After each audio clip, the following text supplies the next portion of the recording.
Broward and Miami-Dade, and we appreciate you guys. I'm just going to go over a few things real quick, and then we'll get into a discussion in terms of what's going on in the state of Florida. Let's see, there we go.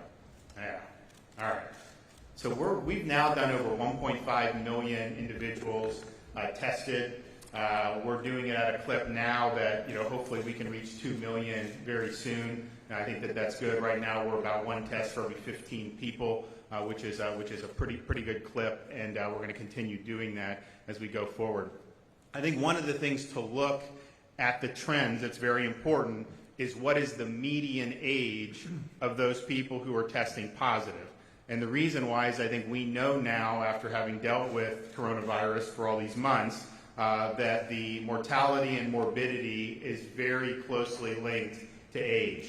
And those under 40 in particular, who don't have any significant underlying conditions, are much, much less likely to be hospitalized or to suffer a fatality. When we started this, the median age, I think, was in the 60s in the state of Florida for the test. Now, there wasn't a lot of tests being done. Then it slowly went down to get into the 50s. But then what we've seen over the last couple of weeks is really a dramatic decline of that median age, so that as of yesterday, or last week, the median age of all the positive tests in the state of Florida was 37. And I can tell you, with the cases we're seeing today, or this week, which have been increased cases, that median age is plunging even further. So for the results that came out today for 6/18, the median age of positive tests is this in the following counties. Broward County, median age is down to 33, not for the whole pandemic, for today's results. Duval today, median age of 30. Hillsborough, median age of 31. Seminole, median age of 26. Orange County, median age of 29. Dade County, median age of 41. And Palm Beach, median age of 40. So that is a very consistent trend. I'll talk a little bit more about what we're seeing in those numbers. So there we are for this. It's going to continue to go down based on what we've seen over the last several days. Huge numbers of people, particularly in that 20 to 30 cohort, who are testing, but then testing positive. 62% of all new cases in Florida for the week of June 7th are under the age of 45. Again, from what we're seeing, I think that percentage is going to increase once we get this week's results in. That is a big change from where we were, say, at the end of March and the beginning of April. It was skewing much older at that time.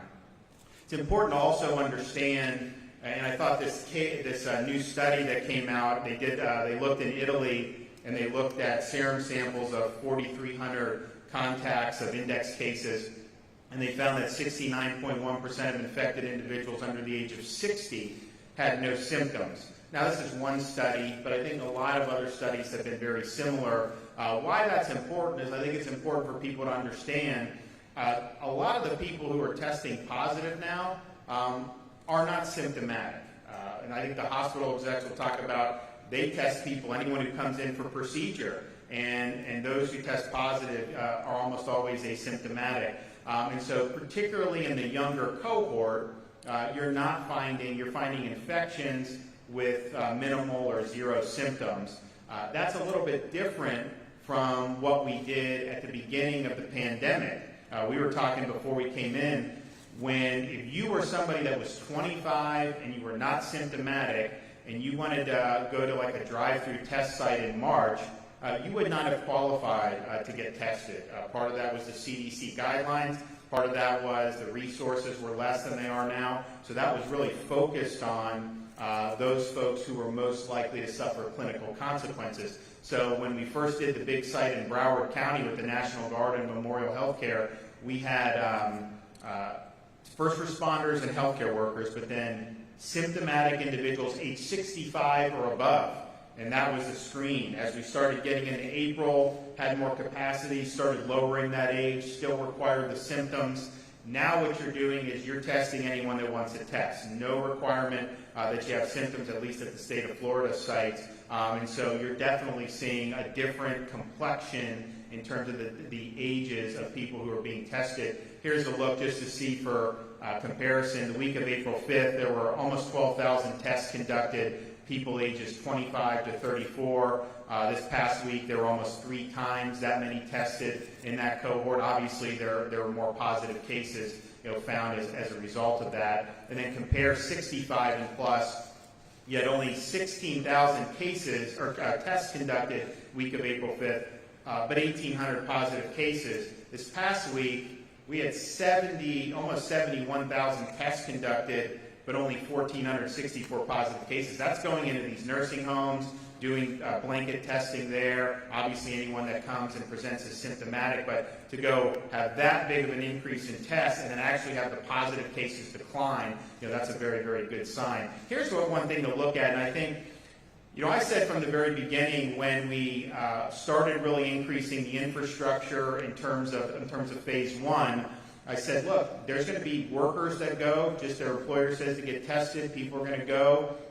You're going to find more asymptomatic cases. As you test more, you find more, and that's basically been something that we believe from the beginning. So I said back in April, you're going to see Florida, if we're testing 30,000 a day, you're going to see us identify 2,000 plus cases. That's not going to be something that's unforeseen. And I think that's true, and I think that's part of what we're seeing now. But I also think you look at, and I think this week too you look at this positivity rate, there's a big difference that's developed between the positivity rate for people that are 65 and up, who are the most at-risk age group, and then the other demographics. And you're starting to see increases in the positivity, particularly for those under the age of 45. So that's something you're looking at, because if you test 2 weeks ago 5,000 people and get 100, and then you test 2 weeks later and you test twice as much and you find twice as much, that's kind of what you expect, particularly if most of these are asymptomatic. When the positivity is going up, that's an indication that it's circulating more, at least amongst those age cohorts in the community than it had been previously. So that's something you're watching. I think you've seen an increase in the positivity the last few days. I think it was even 10%. We've typically been around 4% statewide. Last week, you started to see that inch up because you had some discrete outbreaks. You still have some of that, but you definitely see in that 25 to 34 category, and actually even in probably the 18 to 24 as well. You're starting to see more positives regardless of the number of tests. So that's something that we're obviously keeping an eye on. Fatalities by day in Florida, we've showed this before. We've not had anybody COVID-related under the age of 18 or under, which again shows the age stratification with how this disease does.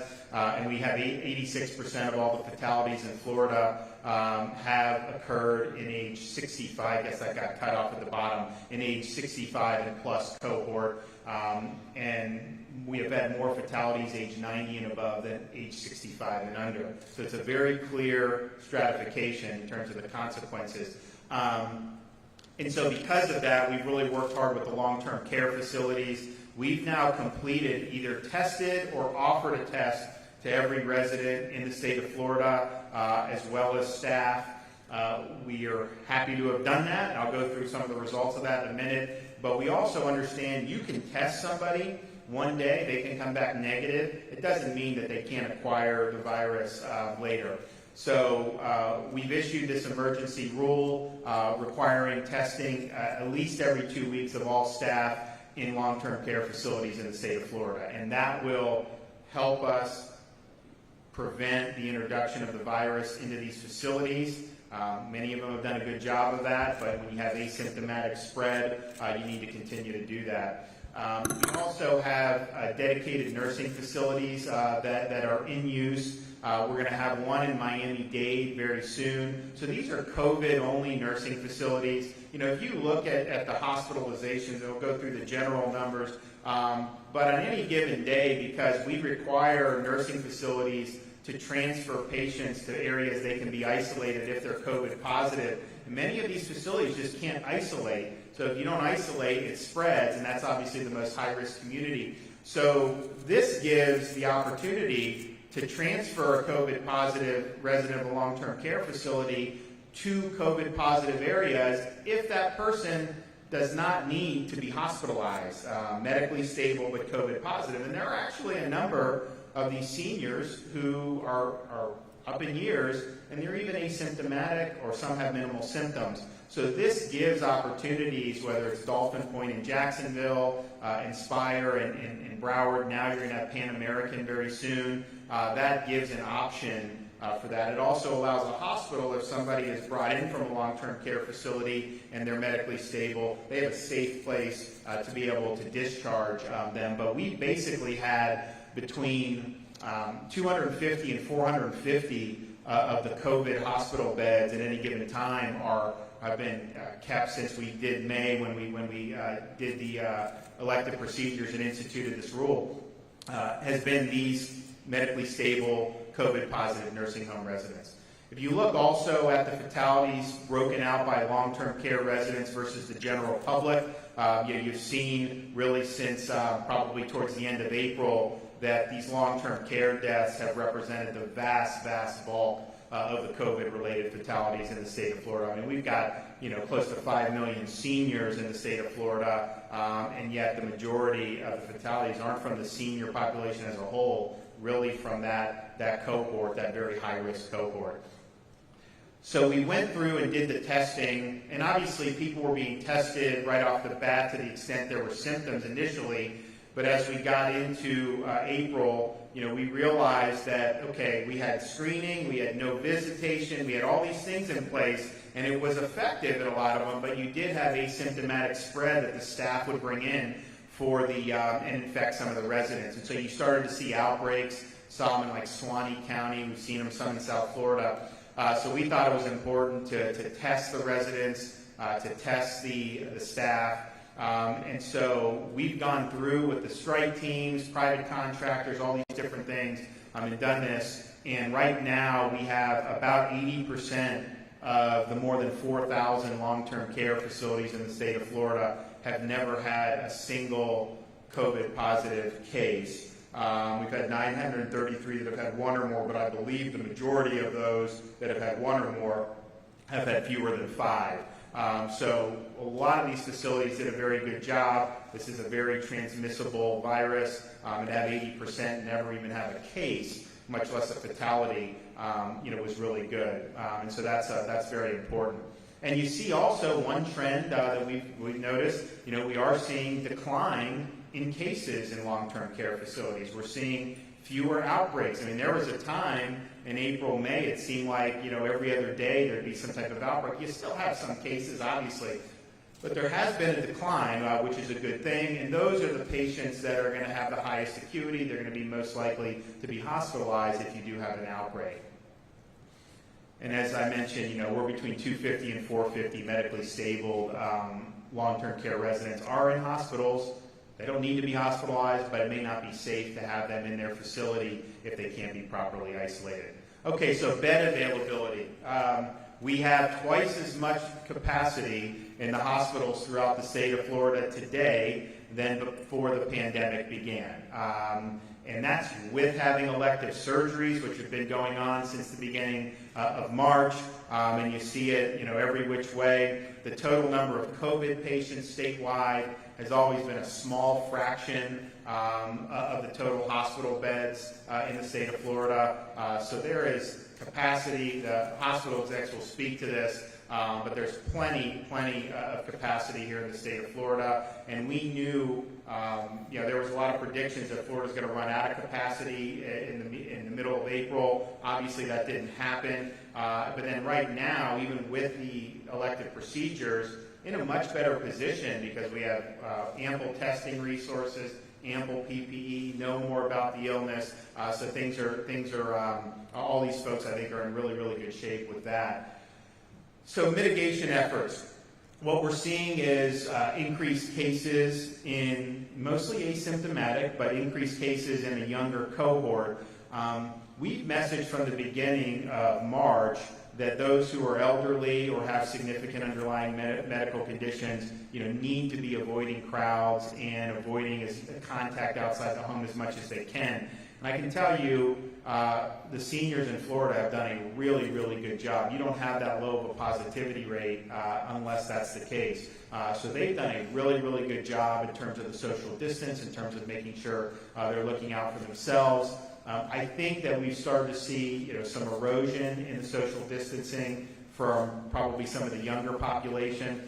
So the Department of Health is going to be launching some public service announcements, reminding folks of some of the things that you can do. I mean, if you're just a normal, healthy, younger individual, doing things like frequent hand washing and sanitation, staying home when sick, social distancing, and wearing a mask, when you can't social distance, those things are very, very important and can help reduce the amount of transmission that we're seeing, particularly in those age cohorts. So I want to turn it over. We'll let Mayor Jimenez make some comments, Secretary Mayhew, and then we'll hear from our hospital folks, and we're just going to have a little discussion.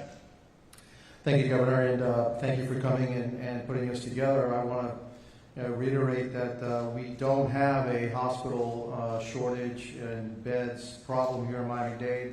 Yesterday's dashboard indicates that we had 2,696 beds available, critical care beds, with the ability to put another 1,200 in operation fairly quickly. We have 442 ICU beds that are vacant, with the ability again to put 526 additional, which means close to 1,000 beds that we can put in operation very quickly. 847 ventilators. We have 644 people with COVID-19 in the hospitals today. 121 of them are in ICU, and 523 are in critical care beds or lesser beds. And we only have 60 people in Miami-Dade County that are on ventilators right now. So none of these numbers are alarming. What I have instituted in Miami-Dade, because we did have a rise in the positive rate, is that we again are going to be accentuating and putting to the forefront enforcement efforts to make sure that people keep their social distance, wear masks while they're indoors, follow the rules, and we're going to do this with our police officers and code enforcement personnel. Governor, we've conducted over 300,000 business checks in the last month. We have found a high level of compliance, but we have seen a little bit of lax enforcement maybe, and maybe the younger folks don't think that it's quite as important, and so we're going to be cracking down on that here in Miami-Dade County. And so again, the reports that somehow we are running out of hospital beds is incorrect, grossly exaggerated. We've been at this number of empty hospital beds or available beds of around 2,700 for quite some time. We've been at the number of over 800 ventilators for quite some time. We've been around 60 people on ventilators for quite some time. And so we don't see this. This is concerning that the deposit rate may be going up. That's why we're going to be cracking down on enforcement, but it's not alarming. And so we always expected that as we open the economy, we would have more positive rates. That was to be expected. But we also feel, and I had a conference call with our medical experts yesterday, they also agree that we're not going to go back. That enforcement of the rules that we put in place, that we took a long time in formulating, is the key to our success. And so that's the steps that we're going to be taking here in Miami-Dade County, and I want to thank you for your leadership for the state of Florida. Thank you. Great. Secretary Mayhew. Thank you, Governor. I think from the very beginning, you have been clear that there's a difference between panic and preparedness. And you have had laser beam focus on protecting our most vulnerable, our elderly, our medically frail. And we've also understood that it was critical to monitor our healthcare system's capacity. So we have taken steps long before many other states to protect our elderly in the most vulnerable setting. We have nursing homes here in Florida and certainly in Miami-Dade and Broward, facilities that are 40, 50-year-old buildings. They are maxed in their occupancy, awfully difficult to isolate in those buildings when you have memory care units. And so we have worked to establish these dedicated facilities. We've never had false expectations about the ability of some of our long-term care facilities to be able to isolate. That allowed us to take swift action early on to move individuals to work cooperatively with hospitals to protect our elderly. I am grateful to the hospitals here in Miami-Dade and Broward and Palm Beach. There has been a level of collaboration among the hospitals. I don't know how many phone calls that I have been on routinely over the last many months where data has been shared, where discussions have been coordinated. There has been not only a level of preparedness, but an increased focus on what surge capacity truly looks like in our hospitals. We've drilled down on how many beds our hospitals could bring online in 48 hours.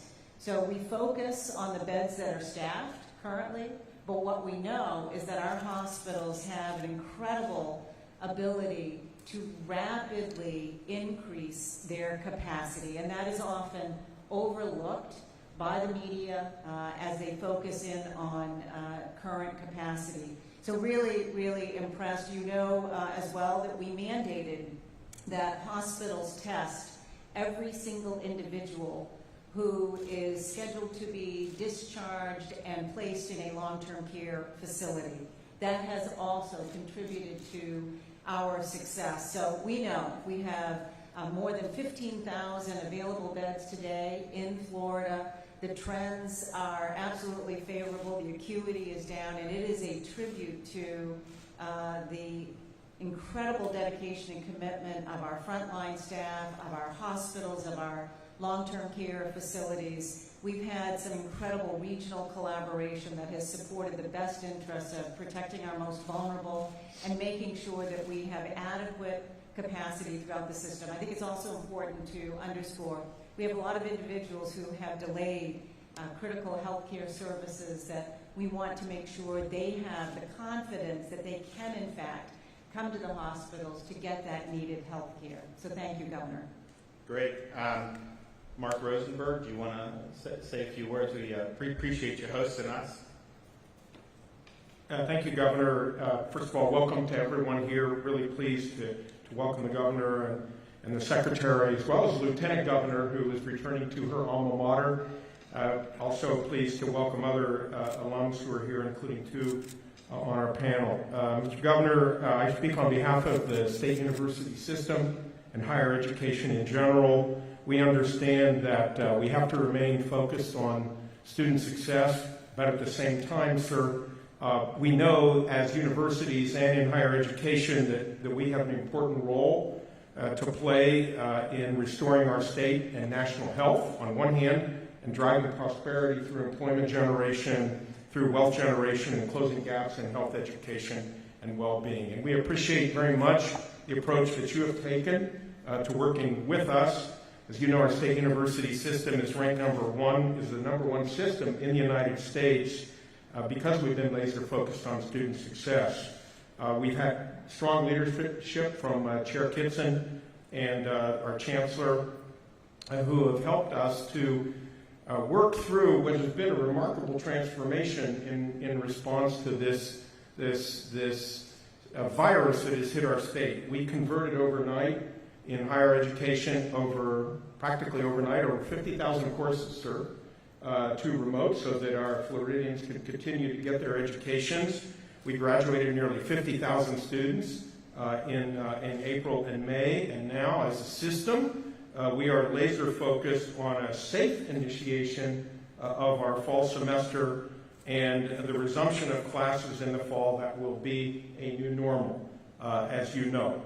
We can assure you that we are working very closely with your office, and on behalf of our university, even though as you are here today and you do not see students, over 42,000 students are actually enrolled in classes and taking classes remotely through RFIU so they can continue their educations and get back into the workforce. We are looking forward to a fall, if you will, presence on campus that is robust, and we will continue to offer courses and make education available to Floridians as you have so clearly directed. I do want to welcome our chair of our board, Dean Colson, who is here with us this morning, as well as our Dean of Public Health, Tomas Diarte, our Dean of Nursing, Dr. Ora Strickland, and our Dean of Medicine, Dr. Robert Saxteen.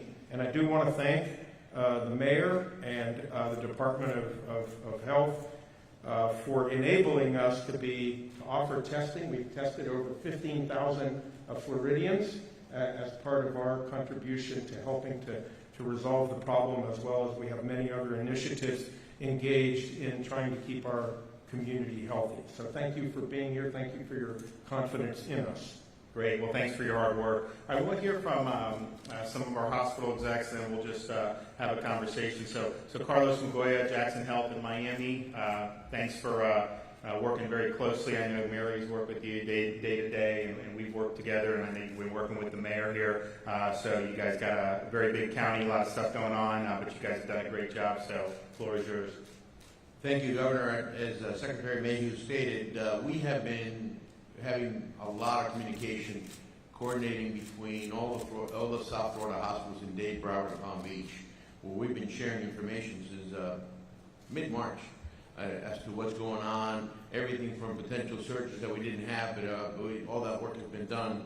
So basically, at this point in time, we've been more than prepared from that standpoint. We've also been working together on the reopening and even done advertising and jointly as hospitals, which is something never heard of because it's always the competition that we've had among hospitals. I can tell you that, and the mayor already talked about the Miami-Dade availability. I will tell you specifically as it relates to Jackson, that today we have 150 COVID patients, of which 45 of them are in intensive care beds. I will tell you that both in the med-surg as well as the intensive care, if we were to double that number, we would still have additional beds available today. For anyone to look at our total ICU beds and figure out what percentage, it's not a proper number. Why? We have the largest transplant program in the country. We have a huge neurosurgery team. So there's an awful lot of complex things in a tertiary quaternary hospital like Jackson Memorial that really is not fair to look at Jackson Memorial or our system on a percentage basis. So we're more than prepared to do that. And frankly, in part of the conversations what we had, and our partners here at Maggie Radio have been a part of those conversations. We feel very comfortable that we're ready to prepare to do anything that we can to continue in the environment. And with that, I think I'd pass it on to Aurelio. Yeah. So we got Aurelio Fernandez, CEO of Memorial Healthcare System. They've been great working directly with my office when everyone wanted to get tested, and obviously it was tough getting those kits in February, early March, and then finally we got the National Guard there and we set up a drive-through test site. At that time, any of the drive-through sites throughout the country, a lot of them just failed, and so we said, we've got to get it right. We want people to have confidence. We don't want them. So they did it, and that's probably they've actually had National Guard leaders from around the country come and scope it out to try to get best practices. And obviously the Guard did a great job, but Memorial has just been phenomenal in doing that. And that is probably one of the most well-traveled sites probably anywhere in the country. And I think evidently you've seen a decline in the age going through, because with 33 being the median for today, I mean, that's obviously much different than when we started, but that's a good thing. So go ahead. Thank you, Governor. And one of the things I like to say is that today we're much smarter than we were back in March and April. We've been able to retrofit our hospitals to rapidly convert some of our patients' room to a negative pressure, which means we can utilize in the event that we have positive COVID. Just to give you an example, in mid-April, we had 189 positive COVIDs. Today, we had 143. But more importantly, critical care patients, we had like 33. Today, we have 14. And their use of ventilators are like all gone. We only had 11 today. So you're seeing a decline in the acuity of patients, and therefore, being a younger population, the likelihood of them requiring critical care services is more remote. I also got to give credit to the Secretary for participating in the calls. I need to echo what Carlos said. I have been in this business over 40 some odd years, and I have never, ever seen the collaboration between all the hospitals who have always been competitors with a single mission, and that is to provide the community with a level of care to avoid potential spread. The initiative that took place to look and support our nursing home industry was paramount. And we have seen a huge decline in the number of patients coming in, or residents coming in from the nursing home industry. And like Carlos, we have excess capacity. I think we need to define what is capacity. And we do not, as an industry, staff empty beds. We staff hospitals when you have a patient. So I do not know where the media is getting this information. But if we have to ramp up, we have the ability to ramp up and take care of whatever is necessary in the community, not just for COVID, but for any kind of surgical procedures, any kind of elective work. So thank you for your guidance, and thank you to the Secretary for And just it's a good point about kind of how it can be characterized. So in April, I mean, you said you had more COVID patients than you do now, but if you look statewide, and that's probably true for you, there was like 40% of the beds were available. Then the elective surgeries come in, so you start to see more people in the hospitals, and then so now it's 25%. But that's mostly for things other than COVID, correct? Yes, absolutely, Yeah. absolutely. COVID is less, Yeah. with more census, so. Right. Okay, well, good. Well, thanks for all your hard work. And Maggie Gill, Palm Beach Tenet Healthcare, thanks so much for coming, and the floor is yours. Well, thank you, Governor, and thank you for inviting me here today. And thank you, Secretary Mayhew, for your partnership and for providing the update on the data, because I think that is a very important framing as we talk about why we're here today. My message is the same as my colleagues, that we're safe, we have capacity, we have resources, and all of 5 of my hospitals have the ability to take care of COVID and non-COVID patients in a situation that is completely manageable. All of our hospitals have surge plans. We can adjust to any fluctuation in COVID volume. We have successfully reopened elective care. We have capacity, and we have PPE. We have trained staff, and as Aurelio said, we are much smarter in terms of how we manage patients today than at the beginning of this pandemic in March. So we encourage people to seek care when they need it. We have seen people defer care, which is an unfortunate byproduct, I think, of this entire event. And so all of our hospitals are ready to take care of the people in our community, and we encourage them to do so. I want to thank you, Governor and Madam Secretary, for your steadfast support of our healthcare system. I think as a state we have worked really well together to make sure that we stay ahead of things, partnering with our assisted living facilities, communicating with EMS and our first responders, and really acting like a unified network of care to make sure that we're being proactive in our community. So I thank you. So when you look at your system in Palm Beach, and you think about the people that were hospitalized in March and April versus now, generally, has there been a decrease in like the average age and acuity, would you say? I know others have said that that's what they've seen. Our trend would reflect the data that you show in our 5 hospitals, where it's the average age is lower, the ICU utilization is less. We're testing more people, and so we're getting more results, and that is better for everyone because we can better determine how to prevent the spread. But certainly, it's a different situation than it was back in March. And that's reflected statewide. I mean, we have had way more people in the ICU in April statewide than we do now statewide. Can you talk about my wife and I had a baby at the end of March, went in, just kind of, there was obviously people were limited, but she wasn't tested for COVID at that time, obviously. Well, now we have more testing resources. So hospitals, if someone's going in for a procedure other than COVID, are you testing everybody who goes into the hospital for those types of procedures? We are. So if you're a delivering mom, we're going to test you. If you're coming in for an elective procedure, we're going to test you. If you have any respiratory symptoms or become symptomatic while you're in the hospital, we're going to test you. So our testing capacity is much broader than it was. And so your OB example is a perfect one because today when we test people, sometimes we get moms who are asymptomatic but test positive. Those are in our numbers, and we care for them with the appropriate staff and appropriate PPE. but that allows us, that is just additional information and additional testing data points that we did not have at the beginning of the pandemic. So when folks are coming in, whether it's to give birth or other things, and they're tested for COVID, they test positive, are they generally just asymptomatic carriers?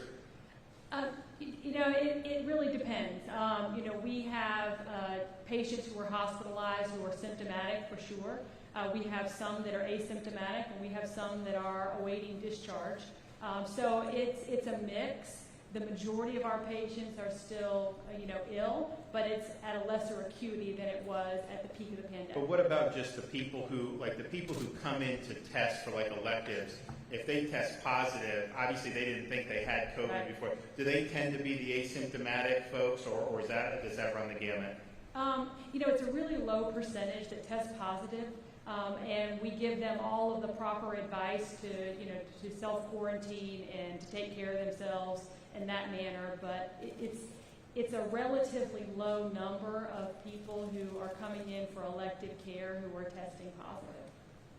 But to that point, if they're testing positive and coming in for elective surgeries, they're not being admitted if they're asymptomatic. They're sent home and waiting until afterwards before they come back in for an elective surgery.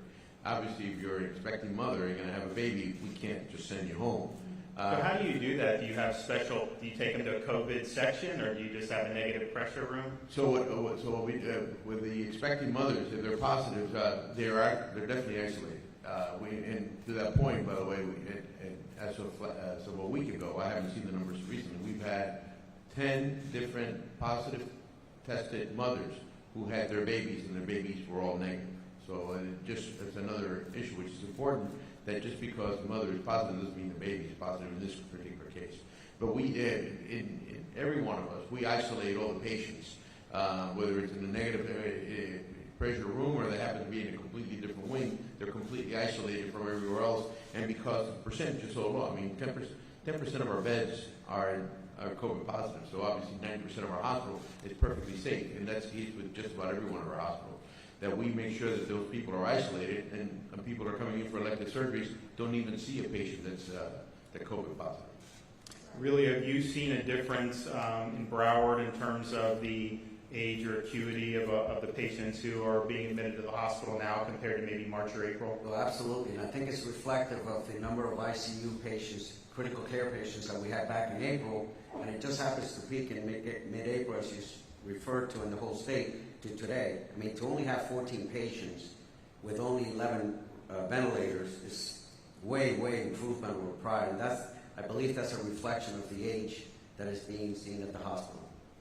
Are you guys using, I know we work with HHS for the remdesivir. Are the physicians using the remdesivir, and how's that worked out? So we've been working, we're working directly with your people in coordination with remdesivir as to when the right protocols. And typically it's been for patients that are on ICUs at a certain level, and we've definitely seen a positive reaction to that. That's one of the only ones that we can really say, there's been a lot of speculation, a lot of different medicines that we really don't know. It's too soon to rate, but in remdesivir, we've actually seen a very positive return on those patients that are in ICUs that have been getting remdesivir. We've also seen positive results in plasma transfusion. We have done over 96 since March, and I do believe that has helped. There is no real cure right now, but what we've learned, for example, we are using high-flow nasal cannulars instead of ventilators, and we're processing five times the amount of oxygen to the body, where back in March we were not using it. We were dependent on ventilators. So we are much smarter today. We're really elevated the level of care, and the intensivists that are in our units 24/7 also helps in our ability to care for those patients. We've had over 790 some odd patients that have gone home when they were COVID positive. Aurelio's point is a very good one. We learned, not just we in South Florida, but everyone learned from what happened early on in New York City with the ventilators. And our research team from the University of Miami and our critical care started moving the protocols for ventilators much later in the intensive care unit. By doing that, we actually came up with much better outcomes. So our outcomes right now for patients coming into the ICU are much higher than what you've seen anywhere else in the country, because we've learned over the last few months about this disease and gotten better at it. Are you guys also using the remdesivir? Both Yeah. remdesivir and the plasma therapy, and I would echo the comments of my colleagues to say that both have had positive results for our patients who are in the ICU. Are you guys going to use that steroid that's been talked about now? I know that there was some type of study that came out. You know what I'm talking about, right? Sure. And that's been used. The steroid is available everywhere. We have not tracked as to compare the clinical trials in England as what we're having here, but it has been used. It's been in the formulary for years. Right. You know, Governor, the other thing that I was going to add that Maggie and the others can speak to, you know, we often hear about the healthcare system being very siloed, very fragmented. And what I have been so impressed with has been the outreach from the hospitals to the nursing homes and the assisted living facilities to share best practices around infection control. And Maggie, I know that you've been really aggressive in supporting that effort in Palm Beach. Could you speak to some of the specific work that you've done? Absolutely. As the leader of the largest health system in Palm Beach County, and with the number of elderly that we have, we understand the concern that the assisted living facilities have for their residents. And so we took the approach early on that we need to partner. We reached out and we developed a collaborative where our 5 hospitals and the assisted living facilities in Palm Beach County could share our goals, share best practices, and we even designated a clinical team from our hospitals to partner with their teams to share the experiences that we've had, because obviously we're more practiced at managing COVID patients and isolating those who may be asymptomatic positive coming through this testing protocol. And so we've kept up that dialogue. We've done a number of site visits, and so far the approach has proved to be pretty successful. You have anything to add? You have any questions for any of the folks I know here? No, not really, Governor. I think that our hospital systems are working very well together. They give us all the information that we need to keep us abreast of what's happening inside the hospital. And also, Secretary Mary, you've been a tremendous help for us here in Miami-Dade County. And like I said, the message is we're going to be serious about the enforcement actions that we need to take. Younger people tend to think that since it doesn't really hurt them, that it's okay to do and not wear the mask. But our concern is that, obviously the younger you are, the less that this disease is going to hurt you. But you can take it home to your parents and you can take it home to your grandparents. And one thing that we have done here in Miami-Dade County, and I'm really proud of, is very early on, we stopped those congregate facilities. We started feeding our seniors at home. It's a program that's going to cost close to $75 million once we tamp it down. And we are starting to get away from it, but we're making sure that those seniors are going to be provided by some other agencies to get those meals at home so that they stay at home. Our message again is for those 60 and over, those with underlying medical conditions, the safer at home guidelines, orders are still in place. You are safer at home. We are going to continue to open up the economy. Right now we're taking a pause while we try to assimilate these numbers, but we're not going to go back. We're going to be doing more enforcement, but we're not going to go back because we can't go back. We need to move forward, and so the information today is actually very informative as to the demographics of the folks that are coming up positive. Again, we have plenty of capacity here in Miami-Dade County. We are in much better shape now today than we were back in April, and that's the message. Great. Secretary Mayhew, we were talking earlier about when somebody does go in for some type of childbirth or something and they do test positive, even if they're asymptomatic, that's considered a COVID hospitalization. And then also, there's some folks that some systems use an ICU wing as, I guess, a COVID. So you actually have stable COVID patients that put in there, but they're counted as ICU just because that's the way the reporting's done. So even though we have far fewer people in the ICU today, that actually does include people who really aren't in an intensive care bed, right? That's right. I think, first of all, it's important to take a step back and say Florida was prepared from day one because of the emergency status system that we have and the reporting that hospitals and nursing homes have been very disciplined about. So from the beginning, we've had real-time data at our fingertips to help inform the decisions. But throughout the last 100+ days, we've continued to refine the information that we've collected. And to your point, we know what percentage of the admissions are from long-term care facilities. We know as we look at individuals who are ready for discharge but need placement in a long-term care facility. And we certainly have been trying to make sure we understand they may be in an ICU bed because that's their isolation wing, but not at that acuity level. The other point I want to make, and under your leadership, we've known that we can't make decisions in a bubble from Tallahassee. So the engagement, Mayor, I have so appreciated the ongoing dialogue with your deputy mayors. We've had numerous calls and conversations, and that level of feedback and engagement has helped to inform our responses, the resources we've been able to deploy, the engagement with the hospitals to respond to the boots on the ground perspective of what was occurring and what was needed. And that has helped to really shape our comprehensive approach. Great. Any final comments? I can only tell you that Secretary Mayhew has been extremely accessible to all of us here in South Florida. And Mayor Jimenez has really worked quite hard at doing all these things. And everybody, state, county, and hospitals have all been continue to work together, and we are staying tight on this. We're confident that we're in the right place right now. We've been leveled off here for the last 4 days, and we're taking it a day at a time as we keep working on this. Absolutely. I'd like to applaud the governor's office. The engagement from the staff has been extremely helpful in all of us staying focused, and the collaboration that we've said multiple times here has helped us be able to get ready, and we help each other. I've never seen competitors say, if you don't have the beds, send them over to us. That has never happened. And for that to have happened, it needed the collaboration from the agency, from the secretary, from colleagues like Carlos and Maggie. It's a unique environment where when everybody has come together for the betterment of the community, it's really impressive. Maggie? I want to thank Secretary Mayhew for being so accessible.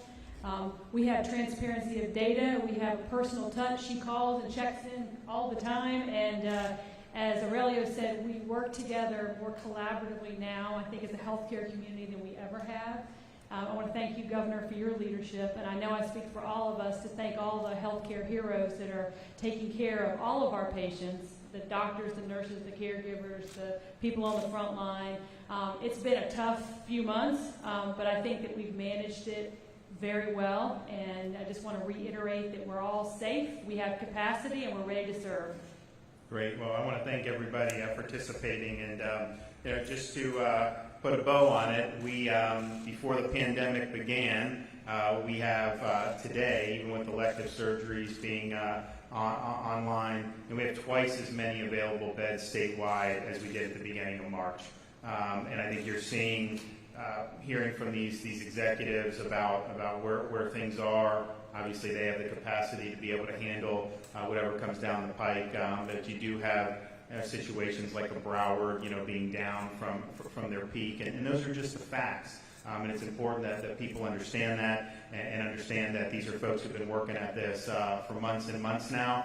It's very, very good news when you hear them talk about the patients having less acuity than we saw a couple months ago. I think part of that is you're seeing a younger demographic, which maybe can handle the disease a little bit better. But I think a lot of it is they've really learned how to treat it, and I think that they've learned a lot and are doing a really good job with that. We put in a really robust testing infrastructure. Part of the reason we wanted to do that was because we knew as people were getting back to work, businesses were going to want their employees to be tested, and I think you're seeing that now in terms of with the demographics that we're looking at. And understand like a new case is just a positive test. It doesn't mean someone's sick, and in many cases, when you have this low number of people in terms of the age, a lot of them don't have symptoms. and a lot of them are not going to present any type of clinical consequence in terms of our healthcare system. But you are unmistakably seeing a lot of cases skew much younger. Now, in terms of clinical consequences, I said before, if you have 1,000 cases under the age of 30, chances are there'll be less clinical consequences than if you had 100 cases from long-term care facilities. That's just the way this virus works. So the number of cases is not something that is necessarily going to tell you what the burden of the disease is. And to see these ages this week continue to trend down, is showing that there are younger people going out to get tested, which we wanted to see, and you have cases. When you identify these cases, you're able to trace contacts and isolate people, and that's been done. Dade has done it. It's been done. I know they've been able to isolate the Homestead outbreak to one of the. There was a certain neighborhood, and so they were able to get people in there, test everybody. So having the ability to test allows you to identify way more cases than we would have been able to do previously. I mean, if someone had presented with symptoms and tested positive, say in the second or the third week of March, there would have been contact tracing, but they would have gone to the contacts and said, okay, you've been exposed, self-isolate, and then if you develop symptoms, let us know. They would not have just tested everybody because there just wasn't enough capacity to do that. So you have a lot of folks who are being tested who are asymptomatic. Now, one of the things I think we're going to have to work with is, yes, it's skewing younger, but these younger people are testing positive, at a higher rate. And so that's something that we're going to have to deal with in terms of some of the things that Mayor Jimenez mentioned. We're going to be doing, the Department of Health going to be doing public service announcements about the social distance, about the hygiene, about the wearing the mask when you get close to people, things like that, and hopefully that will be something that will register. But we have seen the trend down in terms of the age. We have seen the trend up, particularly in that age group, with the positivity. And yes, it's a low-risk group, but if you continue to see cases there, the idea that you can just totally segregate the elderly from that infinitum, I mean, eventually, that's gonna spread. So we want to really work on that, particularly with those demographics. But bottom line is, twice as many hospital beds available today than before the pandemic began. We are down on ICU hospitalizations significantly since April. And I think the folks that are going into the hospital now, fortunately, are skewing younger with less acuity. And obviously we want to keep as many people out as we can, but those are folks that have, that have very good odds to have a successful recovery. So thanks everyone for being here. We'll take a few questions, and I'm going to head on back to Tally. I have a question. I know that you said that the Department of Health is going to be putting out some public service announcements about social distancing, things like that. There are certain counties and municipalities that are putting out mask requirements. Is that something statewide that? So we are not preempting any of that. I mean, I've told the mayor here, you got to take the decisions that you think are going to work well in Dade, and we've encouraged him to do that. We've put them on basically their own trajectory. And likewise, you have some of these other municipalities, that they want to do that. Look, at the end of the day, we put out an advisory at the beginning of May recommending per CDC that you could wear a mask when you can't social distance or when you're in a face-to-face type business. When they do go that, and they have every right to do that, they're then responsible for the enforcement of that. And our view has been to attach criminal penalties would not necessarily be the right thing to do. Yes, sir. Governor, you're facing to sign or to veto parts of the budget. This last legislative session, the Medicaid rates for nursing homes, ALFs, went up. Are those on the table to possibly be vetoed or reduced? Well, it's a good question. So questions about the budget, what would be on the table. I mean, look, you guys all know the budget was laid on the desk, I think about a week, or not even, maybe less than a week before the 15 days to stop the spread. So you had a huge sea change, because even though we knew we were dealing with coronavirus in January, monitoring it, testing people, monitoring people in February, you were as the second week of February, and some of the folks in Washington were saying, no, you're fine to go about your life, just take precautions. And so that's what the legislature was doing when they were going through that, and I think that was reflective of similar conditions than when I did my governor's budget. Now, obviously, it's changed, and I think we saw, we did gain jobs in May, which is a good start, but we've got a lot more to do. So I'd say, everything's on the table. I'm not going to sit there and say I already know I'm going to veto things in my budget. I've already made that determination, and there's going to be things that I veto that really, some of the things that were things that I thought were good for the governor's office. But I also understand, those are the front lines of what we're dealing with here. And so I can't guarantee anyone anything, but I'm sensitive to the burden that they're facing because they have the most at-risk population for COVID by far. And if you look now nationally, it's going to, if you do the numbers honestly, so in Florida, any resident of a long-term care facility who has a COVID-related fatality, whether they die in the facility, in hospice, in the hospital, counts in terms of that. And obviously, we've worked hard to reduce that as much as we can. Some states only count it if they die in the long-term care facility. Well, obviously, if they caught it there and they transfer to the hospital and die, it should count as a long-term resident. So if you do an honest accounting, I think right now, nationally, I know they say in the 40%, but if you do the honest accounting, I think it's well over 50% of the COVID-related fatalities in this country have been in long-term care facilities. And so we got to understand that, and we got to understand that that's something that's significant. I will tell you this, the plan that we're doing by mandating the testing for the folks who work at the long-term care facilities, we're paying for it.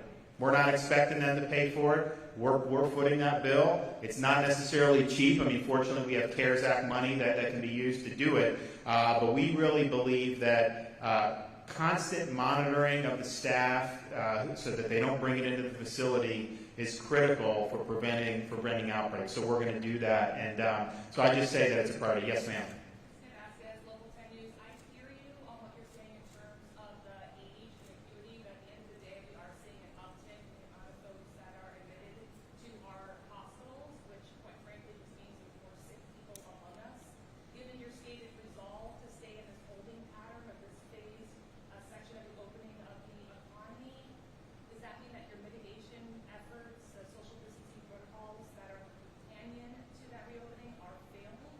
So we have, as I think people said, we have far fewer people that are hospitalized for COVID ICU today than when we were under more stringent mitigation. That's just a fact. If you look at the fatality rate, it's continued to go down. I mean, I do think that a lot of this is voluntary compliance. I mean, you're just not going to be able to police every single group of people every single time.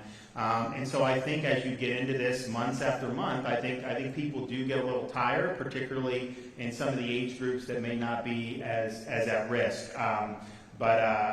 So that's why we want to do the PSAs. That's why we want to continue stressing the message. They went through a 2-week period watching, a lot of people out of doors congregating in massive groups that was on national TV every single day. And I think that probably sent a signal. Some people say, well, okay, well then, I need to be able to get on and start doing some other stuff. So I think that's why you're seeing, or part of the reason, I think why you're seeing some of the positivity go up in that, particularly in that younger age group. I do, though, think some of this is just the fact that you are engaging in mass testing of folks regardless of symptoms. I mean, you saw the study in Italy, almost 70% of the people under 60 didn't have symptoms in their study. So, I mean, think about what would be under 40. I mean, it would probably be even fewer would not have symptoms. So you got a lot of people who are asymptomatic who are being identified. There have been stories in the press about some group was out, someone tested positive, they tested like 10 friends, they all test positive, and none of them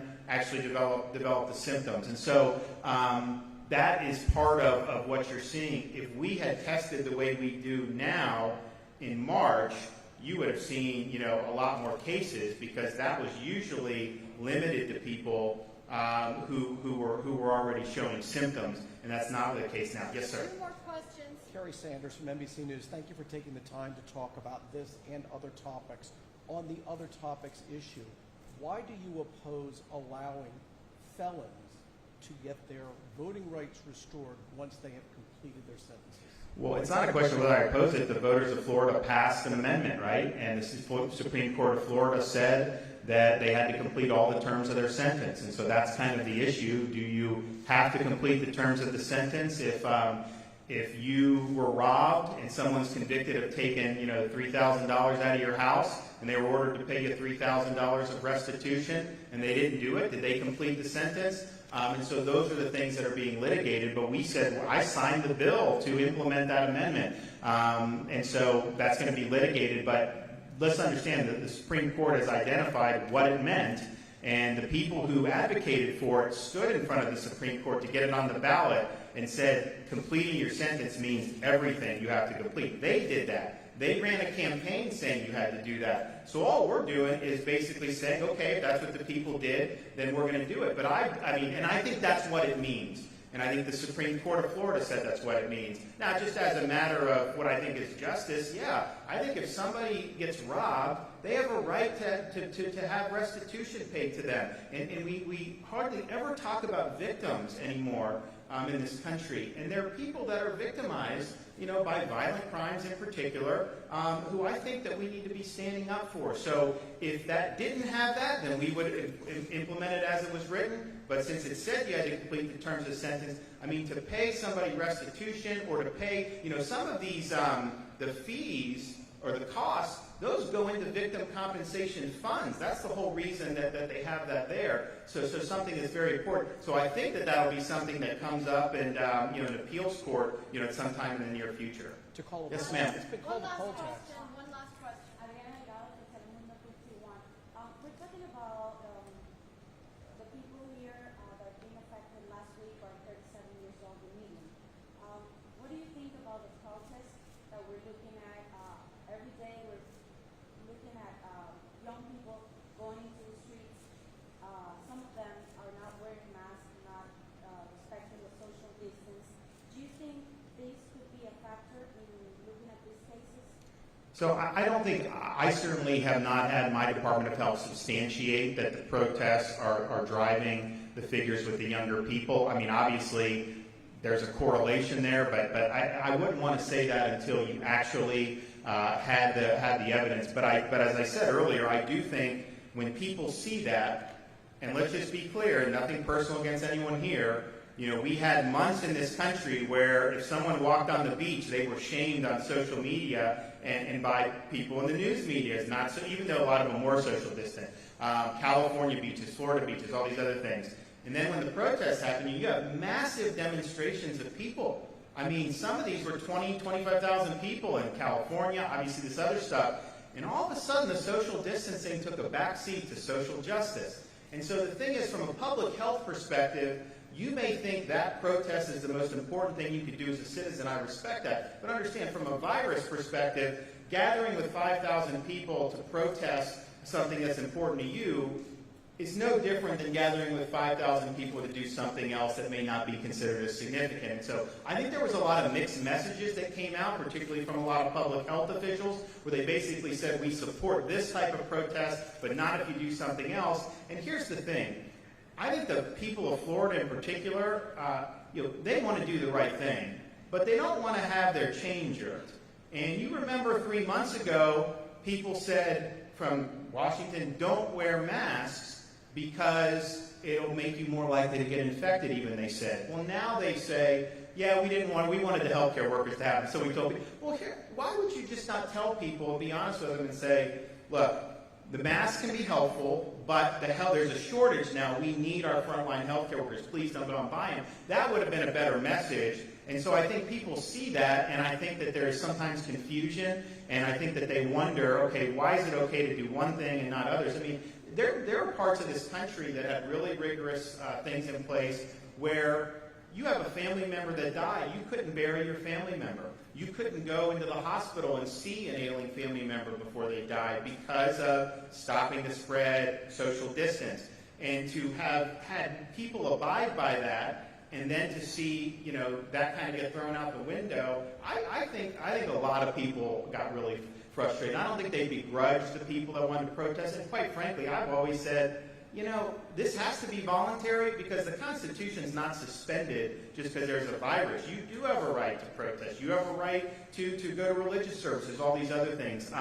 But I think that kind of sent a message that, hey, we're on to other things now, and I think that may have contributed. So I don't want to say that these are folks who attended the protest. Maybe that'll come out to be the case, but I do think that we kind of moved on, it seemed like, from a media perspective, and I do think that had an effect on how people do it. And my message is basically just, particularly if you're in the younger demographics, is, you have a role to just help us by doing some really basic things. When you're talking about the hygiene, basic social distance, Mayor Jimenez has things, with wearing the mask, abide by that.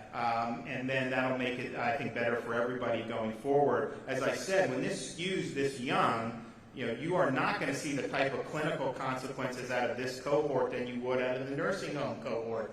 But, these folks can definitely spread it around to the community. And so this is, I think I totally expected to see more cases. I said in April, and I put it up on the last presentation, that I thought we would be seeing more cases than we ever had. Over 2,000 cases was easily something I thought would happen because when you do mass testing, asymptomatic spread, you're able to identify those cases. At the same time, we have to be honest and say it's skewing younger, but it's also escalating in terms of the positivity, especially in that community. When we started to see the positivity go up, you could kind of pinpoint some of the hot spots around the state. So like in Collier County, that was 13% because you had the Immokalee outbreak. Martin County, that was 10, 12% because you had the Indiantown outbreak. And you could kind of go and do a lot of that. In Dade, you had a couple places. But now I think what you're seeing, particularly in Central Florida and Tampa Bay, is these are more community cases with younger people, and it's passing around the community, at a rate that is higher today, than it was, say, maybe 3 weeks ago.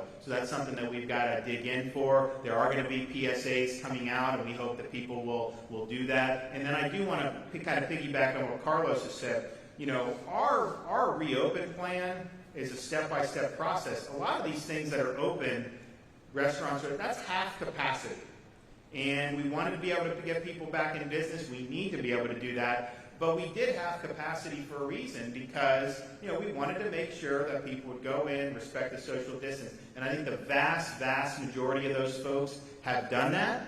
But I do hear reports about all of a sudden some place is like got the bar open, and it's like packed in there. And the thing is that's not what we want to be doing right now. I mean, obviously we want to get to the point where people can live and let live, but follow the plan, follow the rules that have been put out, and I think that would be better for everyone. And so I want to commend the vast majority of the folks who are running some of these establishments for doing it the right way. But we are in DBPR. I'm going to tell them to start looking at seeing who is just not following any of the guidance because we don't want to continue to see, even though it's a lower risk cohort, we don't want to continue to see this spread throughout the communities. And that may not be the whole reason, but it could be part of the reason. So we want to make sure we handle that. All right, well, thanks everybody for coming. We really, really appreciate it.